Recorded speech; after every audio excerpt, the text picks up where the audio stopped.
All right. Hello, everyone. Hello. Hello. Hi, can you hear me okay, Stephanie? I can hear you. Yep. All right. And John, is that you on the call? Yes, that's me. That's you? All right. Sounds good. Well, thank you everyone so much for joining us today. We really appreciate you being here for the Preparing for Your Professional School interview. My name is Alexis Shavy, and I am an academic advisor in the College of Liberal Arts and Sciences. And co-hosting with me today. I'm Stephanie Dombrowski, and I'm the Assistant Director in the Career Center. All right. And we have a couple panelists, but we'll have them introduce themselves a little bit later in the session. Just a few housekeeping items. We are recording the session today, so we will make that available so that you can watch this and review it again later. So watch that either later today or tomorrow. We also have muted everyone intentionally, so we're asking that you save your questions for the end. We've left plenty of time to address questions, and so at the end of the presentation, you can either unmute and ask those or drop them into the chat box. So here's what we have scheduled for today, just kind of a run through of our agenda. We're going to be talking about basic interview formats, how things are different this cycle than in previous cycles with virtual interviewing.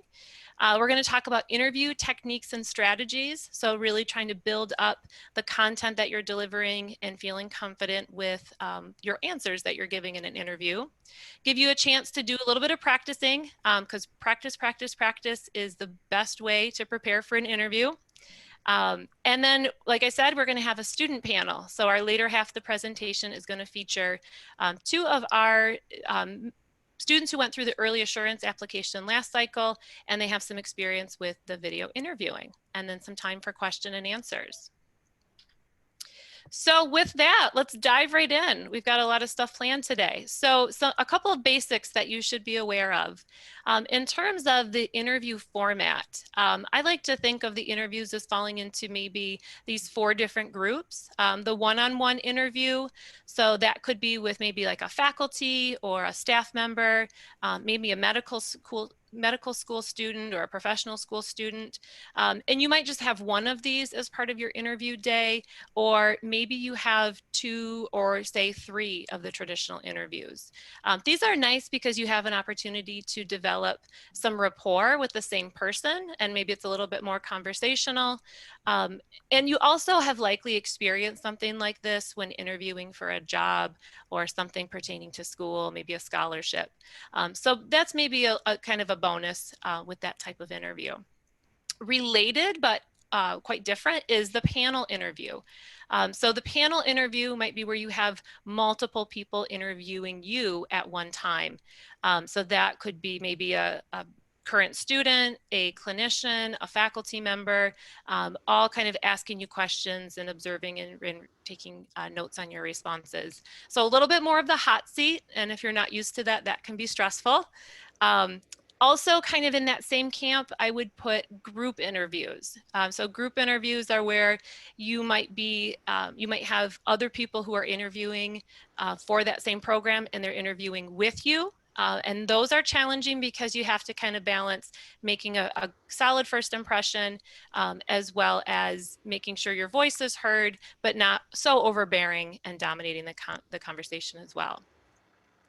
Down here, we've got our video interviews. And what we're talking about with these is that asynchronous virtual. So not having a live interviewer, but really you're responding to some prompts, either with a written response or some type of oral response, and you're submitting those for review at a later time.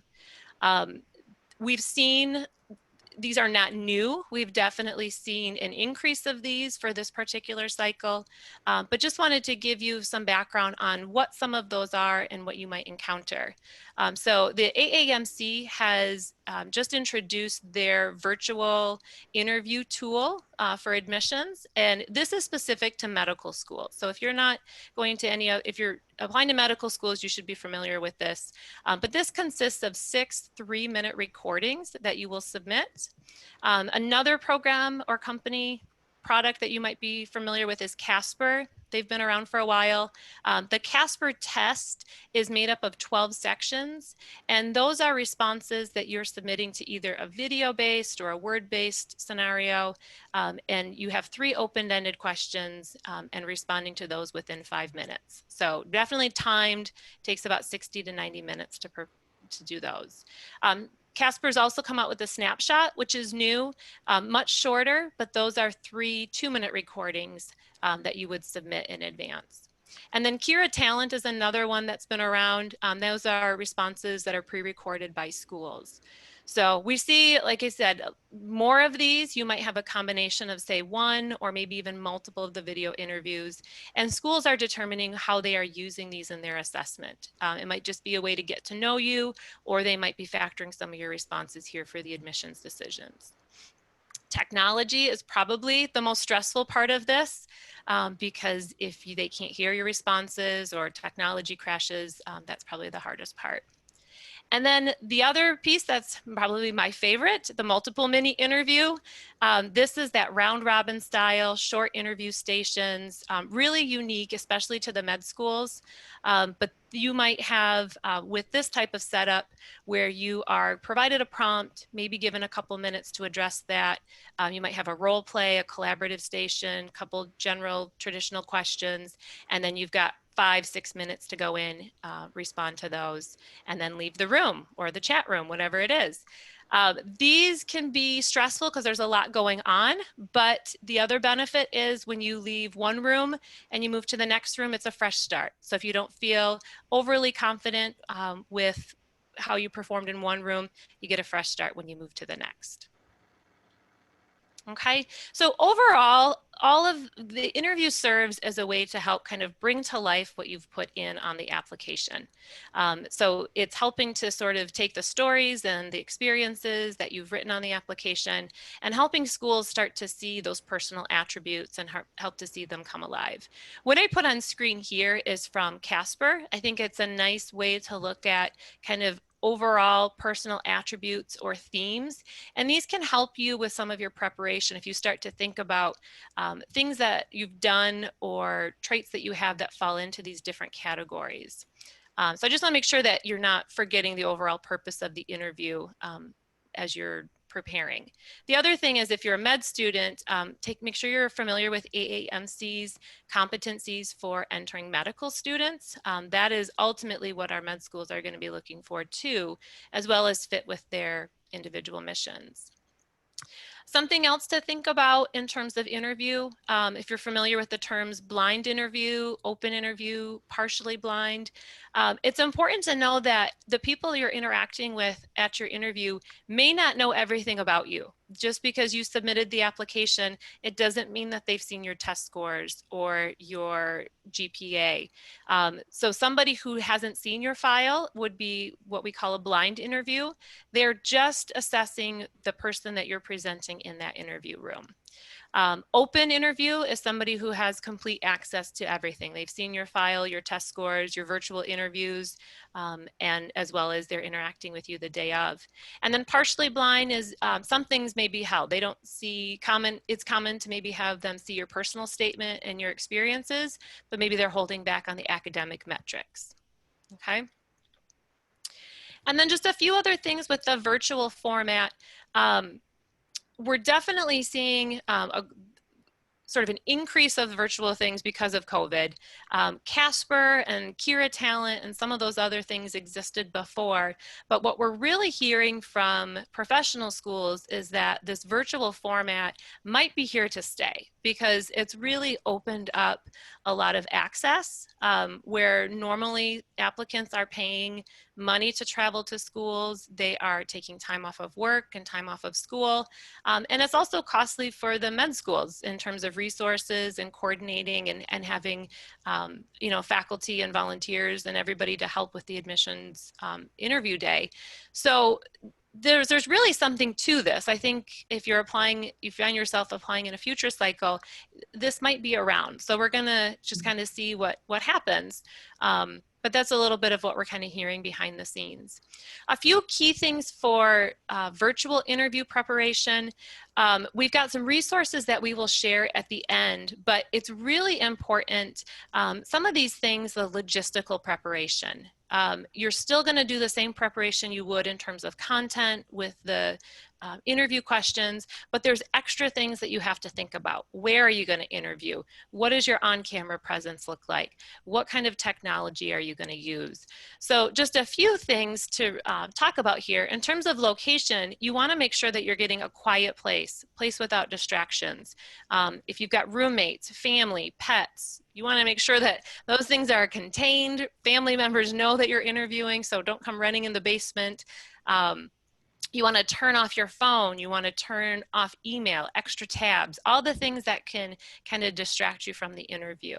Cleaning up your space. So maybe just have a clean desk, nothing but a notepad, glass of water, and that's it.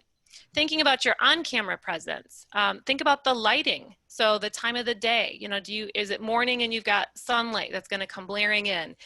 Is your room dark and you need to add a little extra lighting to it? So you want to test some of those things before. Same thing as sound. How do you come through in audio? Is it garbled or is it really clear? Same thing, can you hear through your speakers? Can you hear okay? Little thing, I'm in a swivel chair right now, so I'm quite aware of that as I'm presenting. And I'm also a fidgeter, so if I got scrunchy or watch on my hand, you want to tone those things. So if I was interviewing, I would maybe take all these things off. I would put myself in a stationary chair so that my on-camera presence doesn't look anxious and nervous, that I'm coming through really calm. Same thing with dress. You don't want to just put a blazer on the top and then sweatpants on the bottom. You want to dress head to toe. So we say dress for success, even though this might be an interview that you're doing from home. In terms of space, I skipped over this a little bit. We are really fortunate. The Career Center has been able to set up a couple interview rooms that are mask free. So if you are in need of an interview space and you want to use something in the Allendale or the Pew campus, there's a couple of our Career Center colleagues that you can call and reserve those. The library, as you all may know, is a mask. Have to have a mask on at all times. So some of those group study rooms might not be the most accommodating for a long professional school interview. And then in terms of technology, little things, making sure your laptop is charged, making sure you've got solid internet. So all of those logistics, we have a couple of resources that we'll share at the end that'll dive deep into those. All right. All right, so I'm going to talk a little bit about the traditional interview because that sometimes for the programs is embedded within the multiple mini. And the traditional interview is really understanding how to tell your story is really a lot of the underlying theme. And I'm going to jump down to evidence-based answers right away because as I talk through a lot of this, think about, am I giving answers that are supporting evidence based on things I've done? How do I support my answers? And I usually challenge students and ask them, if somebody else could come in and say that exact same theme or answer, it's not strong enough. So we have to always be thinking about what I'm saying is supported by an example or something that just gives what I call evidence-based answers. So as we prepare for our interview, we are going to want to think about researching the program, researching the university demographics, even where it is located, kind of the surrounding area.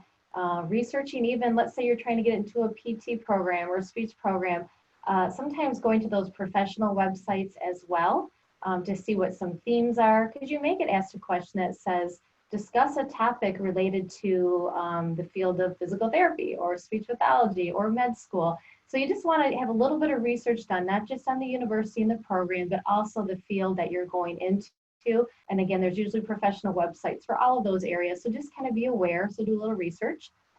Questions, you should always have questions prepared ahead of time and make sure they're not things that you can just easily find off of a website. So dig a little deep. It may even be a question about how they adapted to changes in how they teach. How did they quickly pivot from the in-person to online? So your questions really can be a lot of different things, but at least be prepared with a few questions that you could ask your interviewer, and not ones that we can find on the website, and not ones that are like, what's it look like the first year? Don't make them so basic, but think about asking questions. And Alexis kind of talked about outfit already. Think about it as if you're going to a professional interview. I think every med school, any professional program, you always want to have a suit, jacket, yes, and pants or skirt if you're a girl, a female, or and we say dress head to toe. So just in case your camera falls and it ends up somehow showing your pajamas and your fuzzy slippers you don't want. So we want to make sure we are feeling confident, we're dressed confident from head to toe, and then definitely practice, practice, practice. And we did have something on the previous slide that Alexis mentioned called Big Interview, and we will provide a resource for that as well at the end about how to access that. And that is an online platform that you can practice a virtual and kind of do some self-critiquing. So it's a really great tool as well. And then we have the formal versus informal interview, which again, Alexis talked a little bit about. And really that just means that some of your interview questions may feel a little bit more formal. Some may feel more conversational. You may be meeting with current students that are in the program, and it may feel informal, but that's all part of the interview process. We do have some faculty that may just have it more conversational. So just be aware that the feeling of the interview itself may feel a little bit relaxed in some capacities. Other ones are going to feel like, ooh, they got straight 5 questions. And they're going to be going boom, boom, boom, not giving you a lot of feedback. If you are in an interview where someone is just asking questions and not giving you any facial expressions, no feedback, sometimes that's a strategy as well, because they're trying to keep it as unbiased and not somehow influencing the candidate in a way because they from smiles, head nods, things like that. So don't feel like it's a personal, oh, they don't like me. They're just trying to keep it very emotionless so they can make sure it's a fair interview for all candidates as well. Switching to what I call the themes of questions. We don't know all the exact language an interviewer uses within an interview, but we do know that they tend to fall under typical themes. So I like to break it down, and these are kind of my thinking of what most interviews look like. I worked in human resources for years, hired for the hospitals, and I found that most of all of our questions are really hitting on these themes. The self-awareness questions, so those are the tell me about yourself, what are your strengths, what are your weaknesses, how do we approach those? And I tend to find that those are ones that people get most kind of stumped on, like how do I talk about myself, or what are my strengths, what are my weaknesses? I'll give you a couple little strategies here and there for these, how to approach them. Again, if you want to follow up, we have appointments that we can kind of go through the traditional format with you as well. Self-awareness, again, like if they ask you, tell me about yourself, we want to make sure we're not telling them why we want to be a doctor, or why we want to be a PT or a speech pathologist. We really want to hit on kind of who you are holistically. So I like to look at it in 4 points. The first one being just that brief introduction. Restate your name, where you went to school, your major. Second point being maybe a brief snapshot of some work that you've done, work history. Third one being maybe anything you've done on campus, anything maybe community related, anything outside of the classroom, clubs, sororities, leadership. And then that fourth piece could be just maybe something fun about you. Maybe you have a unique hobby, something you want to share. The reason we really want to give the listener kind of this sense of us holistically is we're creating some positive biases because we're sharing. So we're bringing in our listener to who we are and what we like. And you may connect with somebody on a level that creates this likability. So it is okay to self-disclose a little bit, and just kind of who you are. So that's kind of how I approach that self-awareness, basically the tell me about yourself. The 2-part question is a compound question. It's something and something. So think about if you are ever in an interview and they ask you, a question and it has a second part. I get really distracted and I get really nervous in an interview, so I completely forget the question half the time. So I have to make this mental note. It's 2 parts. I know I'm not going to remember the second part, but at least answer the first and then ask them, could you repeat the second question? So if you do get a really big, heavy question and you're thinking, oh, it's okay to ask them for clarification. It's ask them to repeat it. Because you're just showing how a strategy of how you would approach information that maybe takes a lot of time to think about. And if you're a processor like I am, we're not always good with the quick answers. We needed time to think about. So it is okay to take a pause, to tell them you're going to need a couple minutes, or not a couple minutes, but a couple seconds. And actually about 20 to 30 seconds is appropriate. But again, the two-part is really looking at answering the first part, answering the second part without being prompted, but it's okay to ask for clarification. The attitudinal is really just kind of looking at, are you a positive or a negative person? So you may get a question that's trying to elicit a response from you that's going to either show, are you talking positively or negatively about something? When it comes to the negative portion, if you really have nothing negative to talk about, like one question we use in our simulated interviews is we'll ask students, what do you like about Grand Valley and what do you not like about Grand Valley? You don't have to make up something negative if you don't have it. It's okay to basically say there's really nothing negative.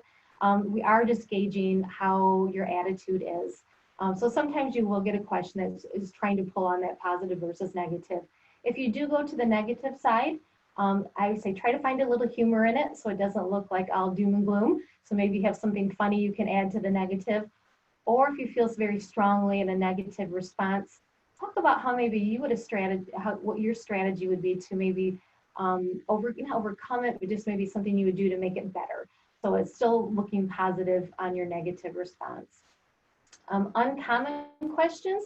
These are strange ones, and I bet some of you have been asked these. They may be, if you were a superhero, what would your power be? These are questions that really kind of throw you because you haven't prepared for them, you're not thinking about them, but they use these to gauge how you can kind of deal with an unexpected question, your personality, the content of your answer.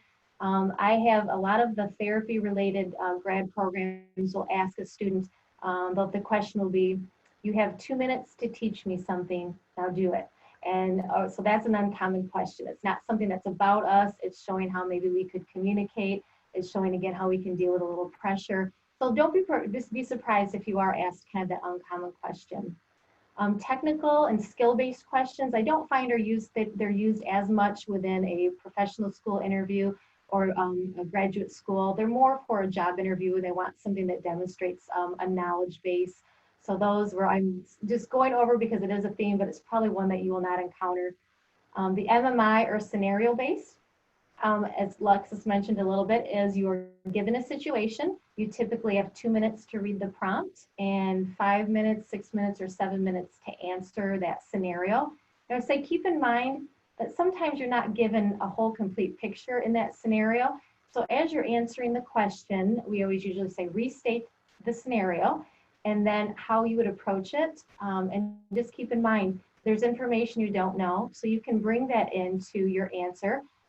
Also make sure it's a question that is within the scope of your ability. So if you're answering a question based on, they're asking you, like you're a physician and you have to make this decision, make sure you're making a decision that should include other people. So we want to make sure it's ethical, it's within a scope of practice. How are you using your resources? So it's okay to kind of talk through that process.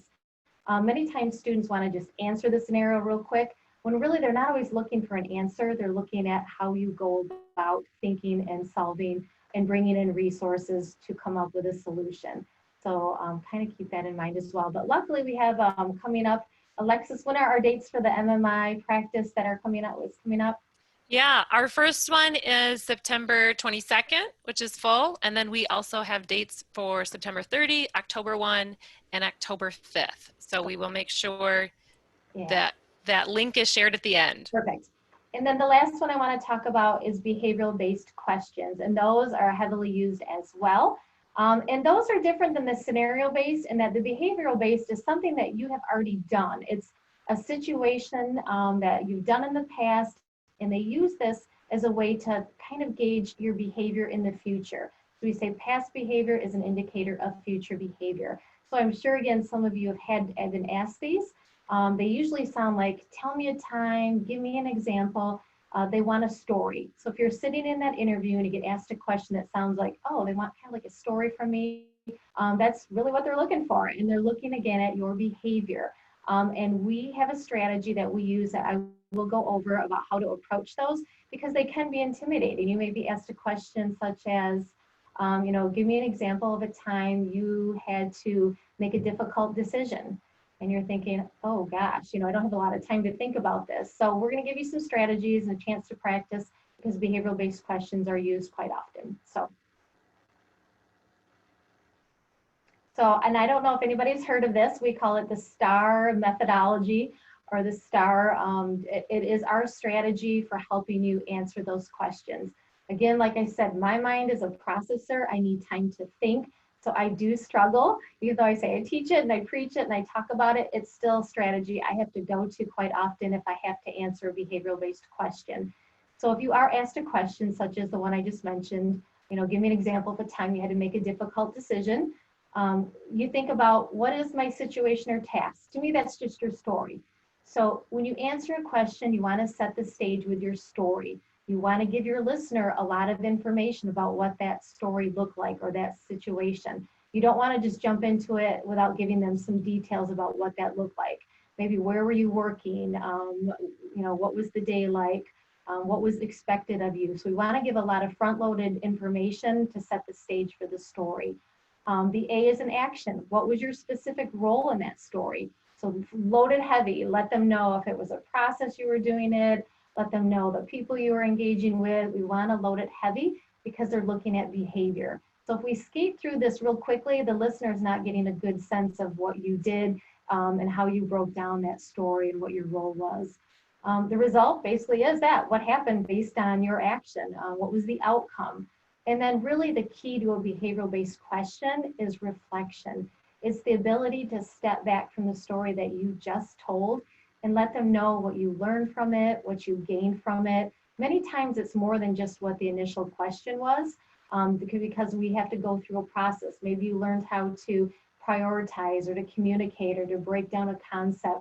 So reflection can be lots of things, but that's really key because you're showing your interviewer you're very introspective on the experiences that you've had and how you've grown from them and how you've learned from them. And even you can use it in bringing it further to, and as a physician, I may be using that strategy as I'm working with patients, or I learned empathy, and now as I'm working with patients, I understand maybe the journey that they're going through. So reflection is key to the behavioral-based question. All right, so this is kind of how to pick your story. So I say before you go into an interview, and I call it buckets of your life, buckets of your life, because again, I'm visual. So when I get to a behavioral-based question and I get this, I'll take a second, close my eyes. Where's my buckets? I think of 4 red buckets where I can pull my stories from, and those really come from probably what's on your resume, your clinical, like if you've had hands-on experience. It could come from a leadership experience on campus. It could come from even something you do in your free time, a family experience. So really, I would say think about your life and think about experiences that you really have had some rich experiences.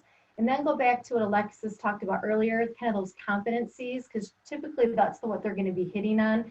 So if you talk about, maybe you worked in a fast food industry or a food industry and you were a server, maybe you learned to deal with difficult customers and to prioritize and to communicate. So you might want to put some notes down next to your wait staff position. And then maybe you were in Greek life and you learned leadership and you learned how to deal with a diverse set of people. So that write some notes next to that. So of your 4 categories or 3 categories, we want to have different experiences from those, because that will help us feel really confident about, I know my life, I know my story, and here's what I learned from all of these.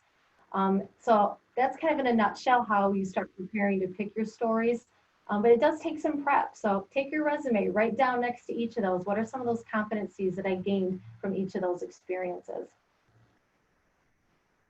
So I'm going to walk you through kind of how to do it. And then the next one, I'll let you do some breakouts. So if this was my behavioral-based question to you in the interview, give me an example of a time you failed. So you're asked that, you got to come up with an answer quickly. And I know I would struggle a little bit thinking about, okay, when did I fail?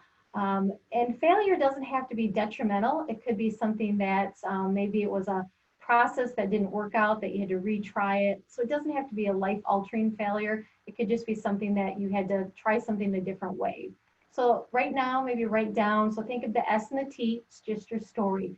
Take a second, maybe mentally think about it or write it down. What was that story? Was I taking a class and didn't get through it? Was I learning a new technique in my job as a nurse tech and I was trying to learn how to insert a needle for phlebotomy and it didn't work. So what's kind of that foundation of that story? And then the A is that action. Tell me what happened in that story. Tell me about if you were working with a patient, what was your interaction with them? What was your frustration? It's okay to share a little bit of that process, because again, you're disclosing some vulnerability, which is okay in an interview. You're showing that you're human. So think about that action, what happened in that story. Then reflect on it. Did you ultimately do it or didn't it happen? Maybe you just failed it each time and you thought, this isn't going to work. Share the result and then reflect on it. What did you learn from that experience? How are you going to use that feeling of failure? Sometimes the failure question is about understanding what it's like to struggle or what it's like to overcome an obstacle. And as in the medical field, you may be working with patients that are trying to get better, trying to heal, or maybe they're in a battle. And to be able to take your own feelings of struggle and take empathy and to bring that into your lens as you're talking, it just shows that you know what it's like to kind of overcome and maybe struggle through something. So we're gonna now, I think, go into some breakout rooms because I have another question. Well, no, did I talk too much? Because no, you're good. The breakout feature is gone. So it's something I did with the settings. So I wondered if we could maybe put somebody on the spot and have a brave soul test this out for us. I don't think we'll see. Let's go ahead and show the next question. See maybe if somebody will do this, or maybe you can pick from either one that they feel confident about. So the next question we were going to have you do in a breakout is give me an example or example of an occasion when you used logic to solve a problem. So if you're feeling brave, maybe you feel brave on the failure one more, but think about this. How would you answer it? I'd like you to take a minute, write down, because I would like to, maybe in the chat feature, even can we open up chat or something? I don't know. I hope people feel more confident, or if somebody would like to open mics up and talk through it. But like just 2 minutes, right? Because I know we're running out of time. We are good on time. So yes, I think we can take some time. Okay. Oh, we have a volunteer. Olivia.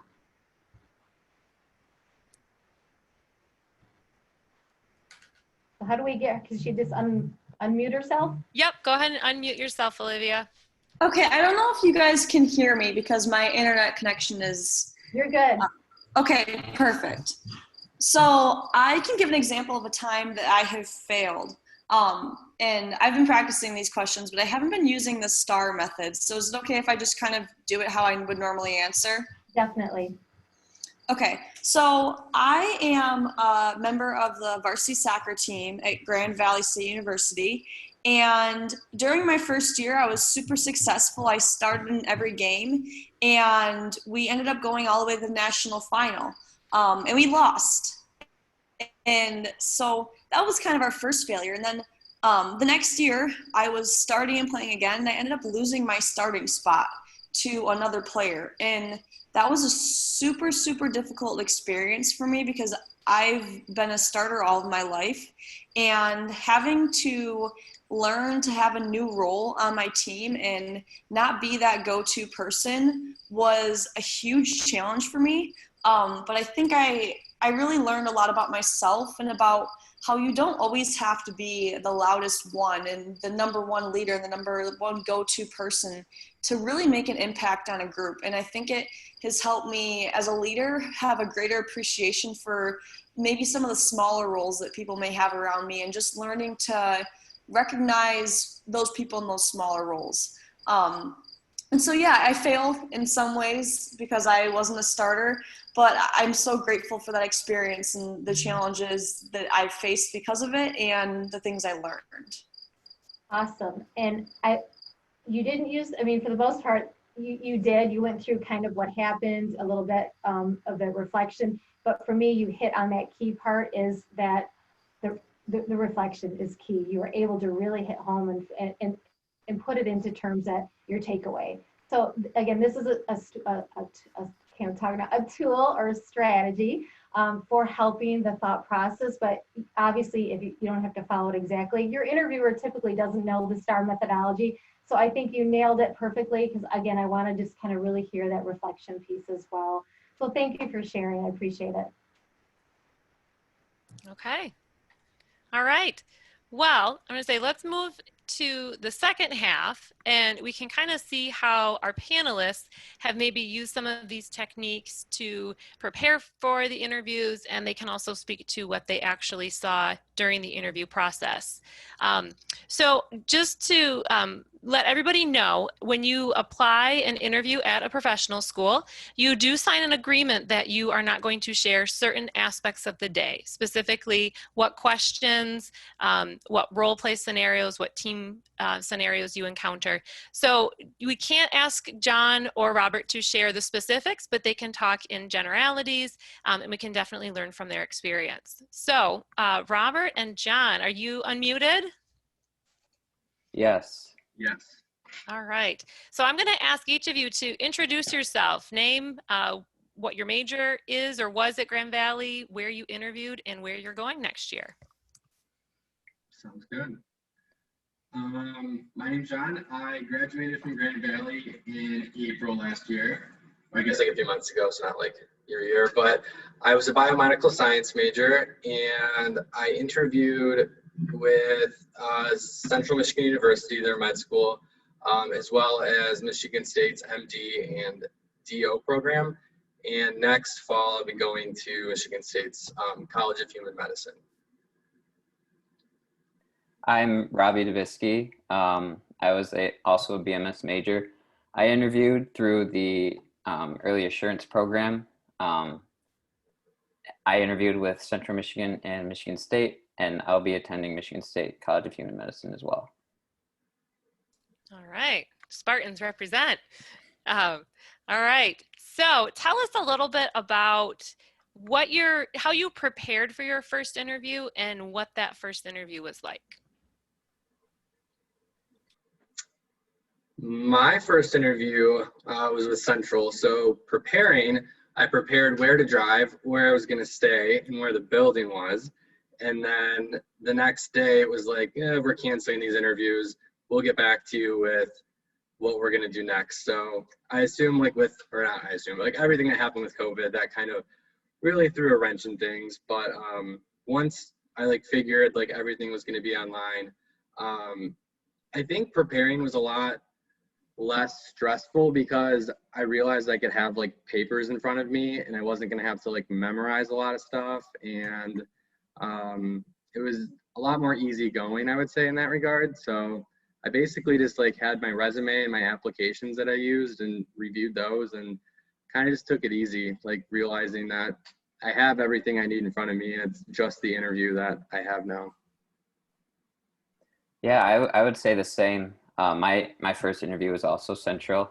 I'm assuming it was probably the same day as you, John, but Probably, yeah, I had everything lined up. I had my hotel reservation, had everything figured out where I was going to go the day of, and then it's like a random Wednesday, I got an email that it was going to be canceled. So, and eventually, I think it did take a little bit of the pressure off. I think it was easier for me to tell myself, okay, I'm going to be in the basement of my parents' house and I'll be able to have, like John said, papers in front of me. I had my application and personal statement. I had Central's mission statement.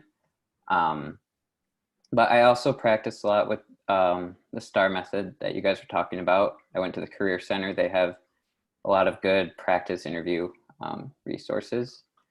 And also you can Google mock MMI questions. And I think that's super helpful with really practicing the methods as well. But yeah, Central, they kind of told us what we could expect. So they were super helpful throughout the whole thing, and I'm sure a lot of medical schools tell you what to expect the day of. But yeah. What about, so thinking about the first interview and how that was different for the next round of interviews, tell me how you maybe prepared to improve for the next interview. So for me, I really don't do a lot of stuff on my computer, or I was never an online class person, or just Zoom and all that stuff was not my thing. So learning how just to use Zoom and kind of develop an etiquette, I'd say, via the computer. One thing I learned on my first interview is when someone's talking to you, like in person, like if someone's talking to me, I will be like, yeah, like, okay, I'll like nod and I'll like say like, okay, got it. And I would do that as they're talking, and then they'd stop talking thinking I was about to say something. And then I'd be like, oh no, I have nothing to say. And then it just turned into this like 5 seconds of super awkward interruption. And I'd be like, no, that's not like what I'm like trying to do. So I would say on my second interview, I literally just nodded and wouldn't say like, got it or yes. I would just be like, so that was probably a big difference for me. Yeah, definitely agree with that. Also, I had been preparing for in-person interviews just like everybody does. So I didn't know what to expect at all going into my first interview. I think the biggest thing I learned was like just being flexible. There's some technical issues. They ended up, instead of like for the MMI, instead of having you like go into different breakout sessions, each faculty would just rotate. So like there'd be an awkward like 2 or 3 minutes where you're just sitting there watching everyone shuffle around the room, and then you get to your next faculty member. But for the second one with MSU, I was just more prepared in terms of like understanding kind of how the process worked, and like, I don't know, just being on Zoom and being familiar with that. And definitely like John was saying, it's an adjustment in terms of like knowing when to like start to talk. Like you don't, because technology, it just, when someone else talks, it cuts off whoever was talking. So that is kind of a big thing. But definitely the best way to practice is to just go through the interviews too. Like I was 10 times more prepared for the MSU interview just because I had had the Central one a few weeks before. So. As you both are saying that, I'm very aware of the etiquette to mute and nod as well. So skills we've developed in the last couple months. What about, I just want to ask one more question before we open it up to everyone. What's something that you really felt unprepared for or maybe struggled with during the interview? Robert, I think you got this one. Yeah, I can. For me, it has to do with the technology again. And like I mentioned with Central, they did a lot of like rotating. Michigan State was a little bit different. They kind of moved you in and out with different faculty members, like a break-off groups, but they still like, they muted or they like turned off their camera, but I think I was still always on someone's screen. So like there are a few minutes where I'm just sitting there and they can see me, but I can't see them. So you kind of just want to like use that time to, you know, take a breath. You can lean back in your chair a little bit, take a sip of water. But yeah, it's just interesting because you kind of always feel like you could be being watched, which is not a bad thing. It's not like you're going to do anything that might put them off in that time. But I would just forget about the interview for a second and just, yeah, take a breath, and reset myself. Yeah. One thing I was unprepared for, I guess, I would say I'm a kind of funny person and I like relate to people well and can kind of like make them laugh or like tell a joke. Jokes do not translate well on Zoom. So that was difficult for me because I feel like that's one of my strengths as a person, and one of the things that I'm able to do like in an interview is like make someone like laugh or make it lighthearted. And I think that was a lot harder to do on Zoom or like via a computer than in person. So the more interviews I did, the more I realized I couldn't rely on my people skills, I guess, to do that. So I had to be a lot more genuine and I guess creative in the way I would like answer questions. Okay, thank you both. So let's open it up. If anyone has a question that they want to put in the chat, I'll kind of watch those. Or if you want to unmute and ask a question to any of us who have presented.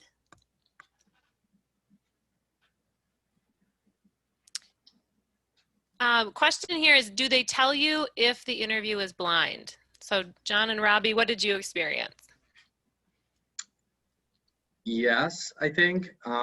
So when I interviewed with Central and Michigan State's DO school comm, they were all MMI, so there was never like a, hi, I'm John, nice to meet you kind of thing. It was very like, here's your scenario, here's your time, go. And then it was done and I'd be like, I feel like you don't really know me. Like it didn't seem very personal. So honestly, I don't know if it was blind or partially blind or whatever, but I feel like it didn't really matter because I wasn't answering questions that really was about like, tell me about yourself kind of stuff. When I interviewed with the student from Michigan State's College of Human Medicine, she told me at the beginning it was partially blind. So she read my application, but didn't know any of my like metrics, like grades or test scores or anything like that. So she told me right off the bat there. Yeah, same. I don't think Central was just MMIs, so there was no, well, there was a group interview, but that was also like a group MMI. But for the MSU College of Human Medicine, there was a one-on-one, like 30-minute interview with a student, and they also told me it was partially blind. But I would imagine that they would tell you, but I'm also don't want to assume that, so. I do feel like you have a little bit of knowledge of what to expect, and you also can ask. Now that you know the terminology, you can ask when you get your information if they can share what part is maybe open file or blind. We've got a question here. I'm going to answer this one. It says, would you repeat the scenario in the MMIs when you enter the room or start your response immediately? I have heard it seems like best practice is to restate the prompt, partially to give yourself a chance to kind of regroup, formulate your thoughts, but it also helps the interviewer to understand how you are understanding the prompt, because usually there's some spaces to sort of fill in information and they can kind of help see it through your eyes. So I would repeat the prompt. And not just MMI, but just general questions as well. It's good to maybe repeat those back, especially those two-part questions that Stephanie was mentioned. It's good to repeat those for your own memory. Question here, what were you most nervous about going into your interview? And also, what preparation did you find to be the most helpful? I was just nervous about like the interview itself. I mean, the fact that like, I don't want to like make it sound like a lot of pressure, but just like what rested on this interview, like what it meant, and like how it was, this is medical school, like you better lights, camera, action, John, like get ready. So I mean, yeah, I was nervous, but nobody that interviewed me was ever like cold or like stoic about stuff. They were very inviting and nice, and like, so that really like relieved it. In terms of what I did to prepare, I made sure that like I had all my stuff ready, and I did what I could to make sure I wouldn't like choke essentially and be like just like blank. Like I always had something in front of me that could like pull me like back on topic, or something that I could talk about if I needed that. Yeah, so everything I had heard about MMIs was that if you don't talk, or like if you run out of things, you have to sit there in silence for like the duration of it. But for Central and Michigan State, that wasn't necessarily the case. So like I was mostly nervous about that going into it, but I think they're both were like more of a like follow-up question. Like they'd show you the initial prompt, and then you would read it, and then they would give you time to process it before you started your response. So it would take like 30 seconds to a minute to just process and think out my response and where I wanted to start. And then, you know, once you get done with your initial response, they'll kind of say, okay, now here's my follow-up question. And so that kind of relieves that kind of pressure of feeling like you have to have this well-formulated response when you start talking. You could kind of like, you know, think about it and kind of, you know, make some bullet points in your head, but then, you know, it really is kind of a discussion for some schools. And I think they will specify what to, like, again, what to expect from the MMIs. And I will say, doing it on Zoom, I always had like an idea of what my time limit was. When we would do like mock MMIs, like it was always like this, I have no idea how much time has gone by, but when I was doing them online, like I always had an eye on the clock to know where I was like in my answer. So that's good, I guess. That is a good point. That is a good perk to doing these. Stephanie, next one's for you. When they open the floor for you to ask questions, how do you feel about asking feedback on your interview performance or application weaknesses? I would probably not recommend if it's I mean, afterwards, maybe if you can get feedback, but I think during the application process, I think if anything, it's maybe appropriate to ask them about what qualities do you look for in an applicant versus critiquing your specific application. So I just don't think it's probably appropriate in that type of environment. Okay. What about, did John or Robbie, did either of you have any written portion to your application or your interview day? Not the interview. My application, I think Google Drive should sponsor me because there's a lot of writing in that, but that's beside, no, not during the interview. Okay, so question here is about the written portion. I know it's a little bit more common practice with the pharmacy schools to have a written sample. Stephanie, do you have any advice on how to prepare for a written part of the interview day? Well, again, that's kind of like the storytelling. So I feel like it just depends on what your prompt is. So knowing your story, knowing, we don't have a specific strategy on a writing portion, but usually it is resonating around, why do you want to be a physician, or compare MD versus, or OD or PA. So I guess it's just about knowing who you are, knowing the profession you're going into, or even aligning with the school's mission. So it's really hard to know what that prompt could be.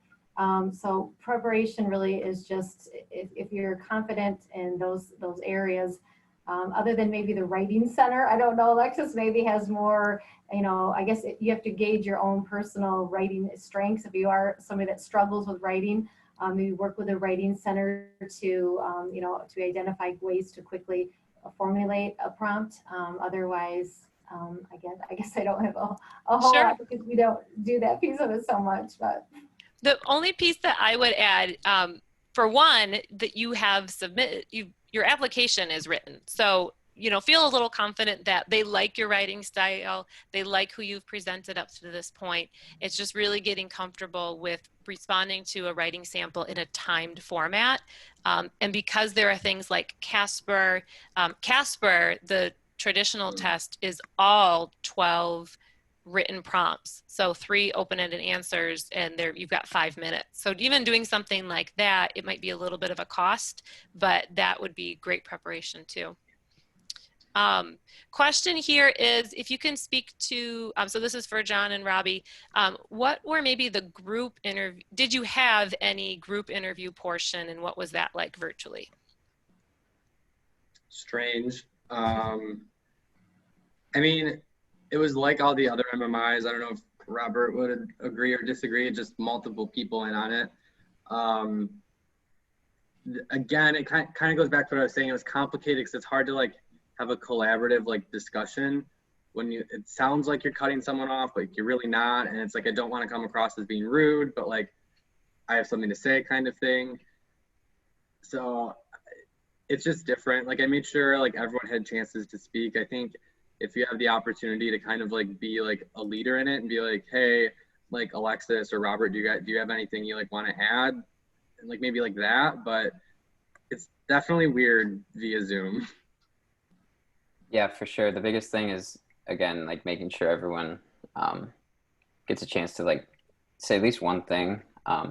But that kind of is just this unsaid virtual etiquette. Everyone kind of knew that if we all talked or tried to talk at once, it would kind of cut everybody off. So kind of wait it out.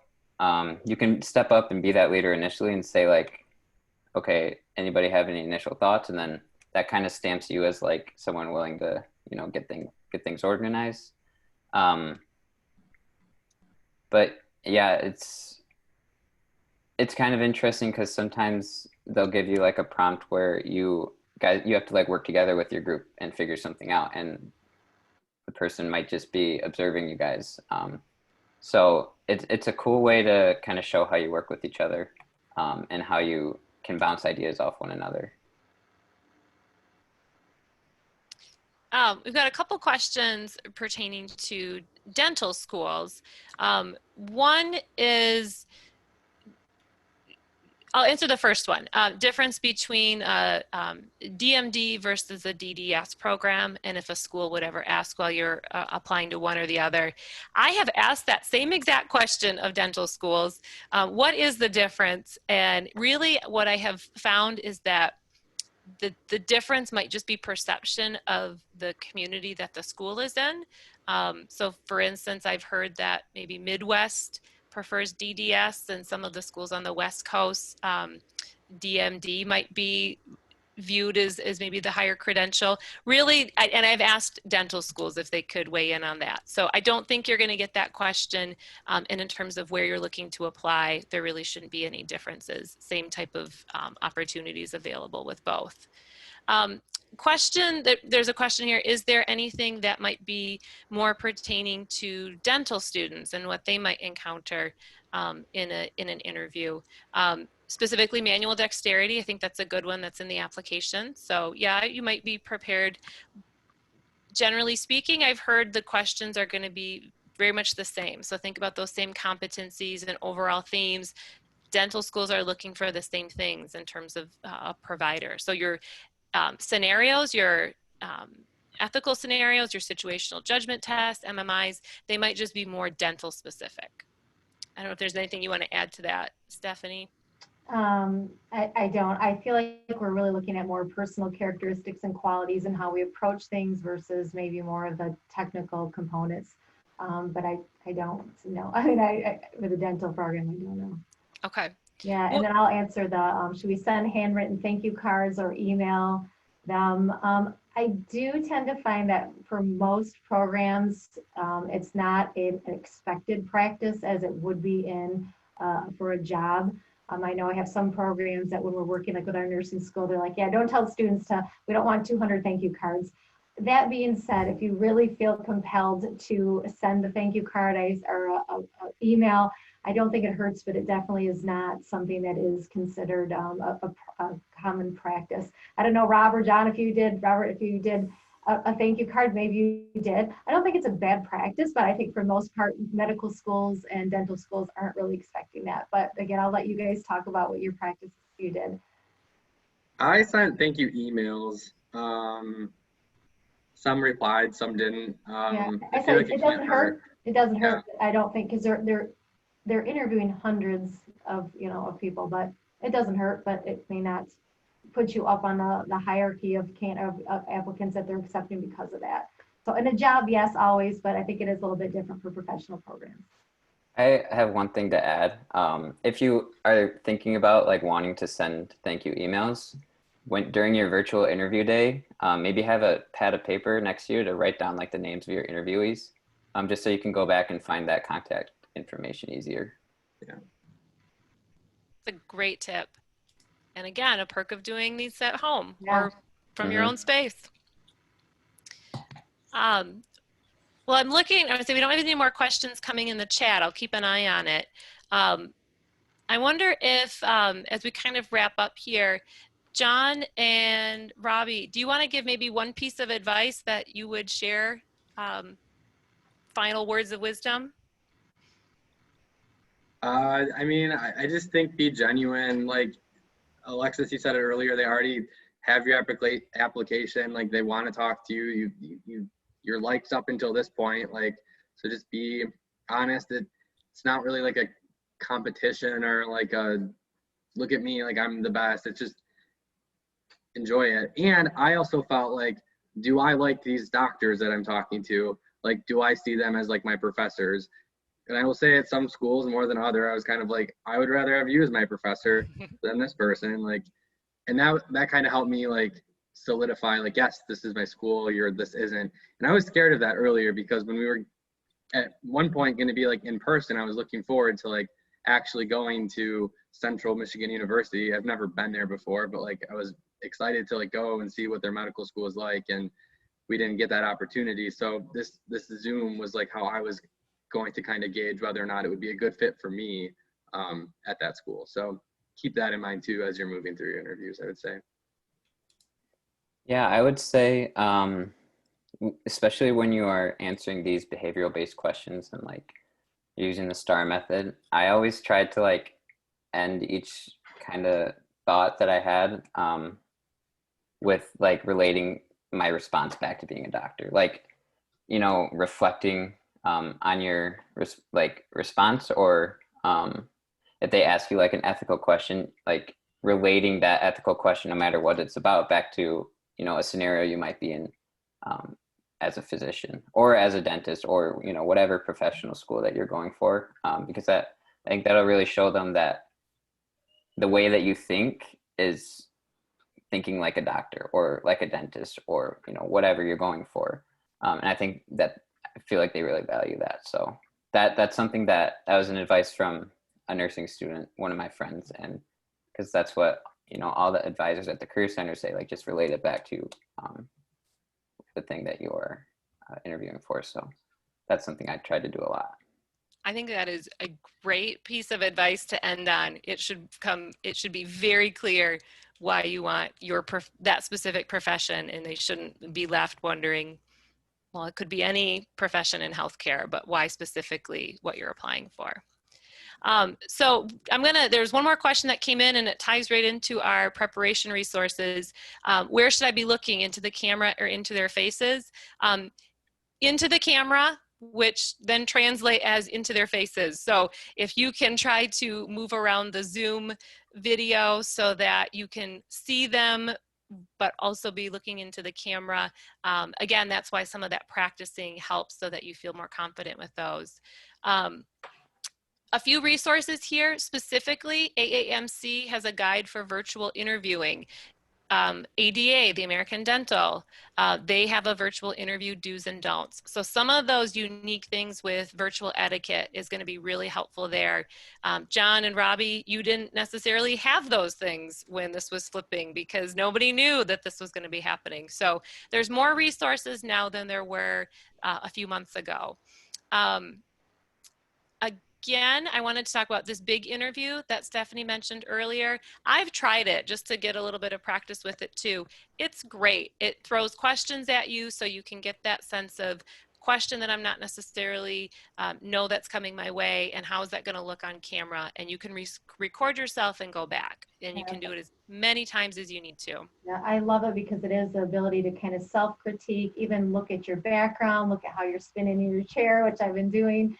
Just some of those subtle nuances that you can really just kind of look at. So not just the content of what you're saying, but your environment, your habits, what you're doing. So it's a great way just to get that double check of how am I coming across on camera. Okay. Are there any resources that you wanted to highlight here, Stephanie? Just Handshake, I guess, is our how we schedule appointments. So for those of you who want a one-on-one simulated interview for more of the traditional format, but we also do incorporate MMI if that's your request. So if you want that one-on-one, you would go through Handshake. Everybody has a Handshake account. You just use your Grand Valley credentials to get in. You click on Career Center appointments, and you're already triaged to the people that work with the healthcare majors. So again, if you want that extra practice, we invite you to do that as well. Okay, and same thing with pre-professional advisors in class. We're happy to meet with you. We'd love to know where you're interviewing, if you've got questions before the day of, or even just want to send us an update when you end the call and you're like, this was great, I'm so excited. We love those updates. And then, as we've mentioned, we do have practice with the mock MMI. So those are coming up. There's the link to sign up for those. And we just launched that yesterday. So there should still be seats open, and you specifically get some practice with that multi-mini interview format. So with that, I just want to say thank you to our panelists. Thank you so much for sharing your time, your knowledge, your expertise, your struggles that you went through, so we can all benefit. And to Stephanie for always sharing wonderful interview preparation. So we hope that this was helpful for everyone. Just a few little warm fuzzies, a couple of pictures of our Grand Valley students they've done it. They went through the interview, they made it to the white coat ceremony, and there they are. So hopefully you can visualize yourself in your coat, and you can be sending us pictures in the future of you at your professional school. And there's our emails too. If you've got any questions, Stephanie and I are happy to answer. I will hang around for a couple minutes too if you've got anything you want to ask me individually. So thank you, everyone. Have a great day.